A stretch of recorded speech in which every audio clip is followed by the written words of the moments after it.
How we doing, guys? Here with another video. We're gonna be doing it on the Mcusta knife that I own. It is the see if we can get that in focus here. Maybe.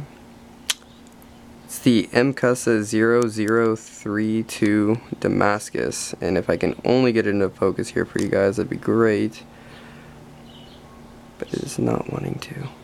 Anyways, you'll have to take my word for it. Basically, the code is MC0032D, D for Damascus, I'd imagine. Anyhow, that is the box here. Kind of a nice ripply cardboard pattern. The knife itself comes in this floral sheath, which I know a lot of you guys would just absolutely love. I actually don't mind it, considering the knives from Sekai, Japan. Kind of adds a little bit of character, maybe culture, maybe? I'm not sure. I don't know exactly what patterns and colors and flowers they like down there, but I'd have to imagine that it's only appropriate. But a little Velcro sheath, kind of cool. A little gimmicky, but I mean, considering this knife doesn't have a pocket clip, and I would definitely categorize this as a gentleman's knife, I think it's more than appropriate. I actually have rocked it a couple times. Yes, my girlfriend was embarrassed.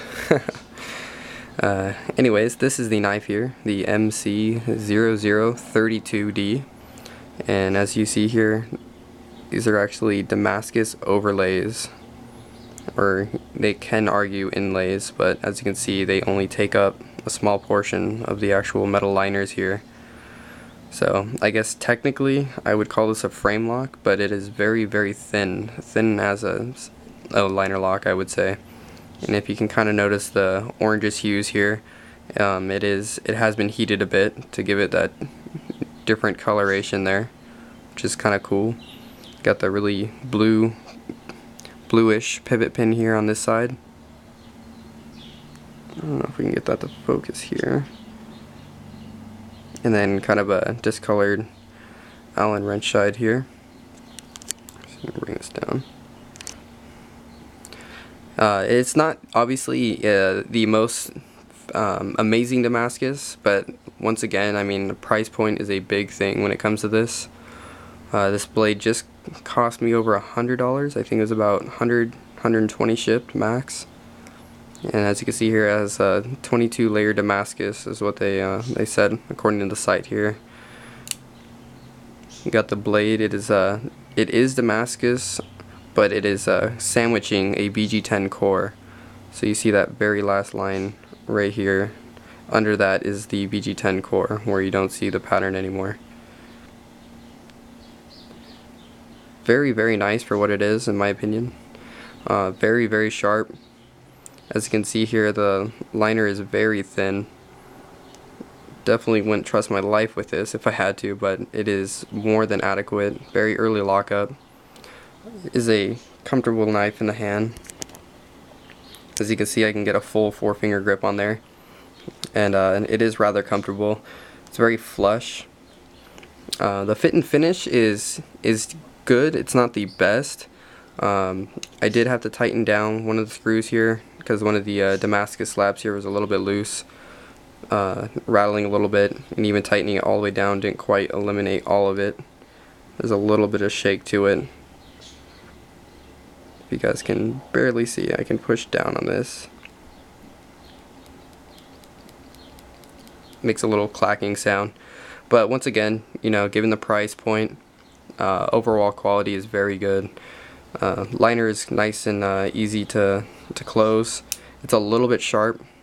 As you can see here, the thumb stud rests within the liner there. But when deployed, this point right here is a little bit sharp, a little bit uncomfortable if you squeeze too tight, but it is good to get your finger on there to push the liner over. It's a smooth folder. There's no grittiness to the opening. There's a little bit of sluggishness just to the kind of the tightness of the pivot pin there. This is not a full-blown EDC user. This is more of a gentleman's knife for me. I would not carry this every day as a work knife. But thus far, the little bit that I have carried it, it's been more than sufficient. It only weighs 3 ounces, so it's fairly light, but once again, it is Damascus steel on both sides, the overlays, the stainless steel liners or frame, and then you have the VG10 blade that's sandwiched with 22 layers of Damascus steel. I believe it's probably nickel or something. This is a small blade, as you can see down here, next to a leak in paramilitary 2. Overall length is just over, or just about 6.5 inches. The blade is just over 2.5 inches, under 3 though, as you can see here next to the leak. But overall, it's a beautiful little blade. It's definitely something different. Definitely a gentleman's folder. Not, I mean, you could make it an EDC if you wanted to, but it does not have a pocket clip.